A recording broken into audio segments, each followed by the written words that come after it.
Do we want to bring back DeAndre Hopkins? We both have a jersey for DeAndre Hopkins. He's been one of my favorite players in the league for a long time. I think in terms of like my 1 and 2, right? Like 1 would be Hollywood Brown to be back. Number 2, I think, is tied between 2 other guys on this list. One of those being DeAndre Hopkins.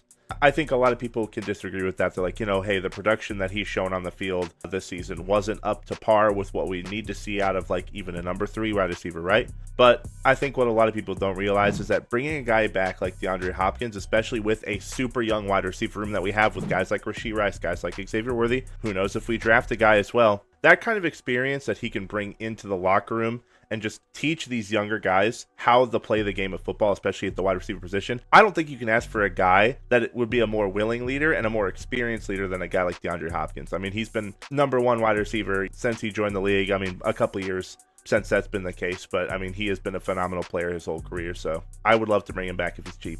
I think, Garrett, you brought up a good point that may have even swayed me more in favor of bringing back DeAndre Hopkins. I mean, first off, he was playing through an injury last year as well, but he still played through it. We really didn't get to see what he was fully capable of. We saw some flashes like that Buccaneers game where he just took over. But the point that you made is Worthy's growth since we signed DeAndre Hopkins. I need to go back and track that and make a graphic about it because that's a great point. Worthy just looked like a better player since we got DeAndre Hopkins, and that's not been because Hopkins is on the field. It's because Worthy has said in many interviews that Hopkins has been teaching him so much about how to play football. And I think it showed up, and Worthy is maybe a better player because of Hopkins in the room. Would love to keep Hopkins in the room if that's the case. It makes the younger guys better. So we'll see how Hopkins' contract works out. I don't know if he'll demand that much money from other teams, so we'll see. Again, Hollywood and Hopkins are in the same boat of if it's cheap and a 1-year deal, I would love to bring them back.